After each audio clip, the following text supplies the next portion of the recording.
ಯಾವ ಕಾರಣಕ್ಕೂ ಕೂಡ ನಿಮ್ಮ ಕಸುಬುಗಳು ಏನಾಗಿರಲಿ, ನೀವು ಏನೇ ಬಿಸ್ನೆಸ್ ಏನೇ ಮಾಡ್ತಾ ಇರಲಿ, ನೀವು ಯಾವುದೇ ವೃತ್ತಿ ಮಾಡ್ತಾ ಇರಲಿ, ಆದರೆ ನಿಮ್ಮ ಮಕ್ಕಳನ್ನ ವಿದ್ಯಾವಂತರನ್ನಾಗಿ ಮಾಡ್ತಕ್ಕಂಥದ್ದನ್ನು ಮರೆಯக்கூಡುದು.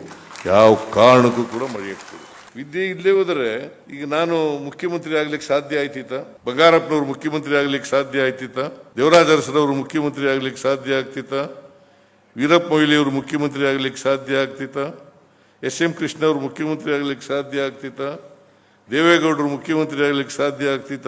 ವಿದ್ಯೆ, ಅದಕ್ಕೆ ವಿದ್ಯೆ ಕಲಿತಕ್ಕಂಥ ಕೆಲಸವನ್ನು ಮಾಡಲೇಬೇಕು. ಇದನ್ನ ನಾರಾಯಣ ಗುರುಗಳು ಬಹಳ ಒತ್ತಿ ಒತ್ತಿ ಹೇಳಿದ್ದಾರೆ.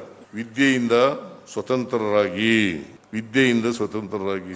ನಿಮಗೆ ಸ್ವಾವಲಂಬನೆ ಬರಬೇಕು, ಸ್ವಾಭಿಮಾನ ಬರಬೇಕಾದ್ರೆ ವಿದ್ಯೆ ಕಲೀಲೇಬೇಕು. ನೀವು ಸ್ವತಂತ್ರವಾಗಿ ಬದುಕಬೇಕಾದ್ರೆ ವಿದ್ಯೆ ಕಲೀಲೇಬೇಕು. ನೀವು ಮನುಷ್ಯರಾಗಿ ಬದುಕಬೇಕಾದ್ರೆ ವಿದ್ಯೆ ಕಲೀಲೇಬೇಕು.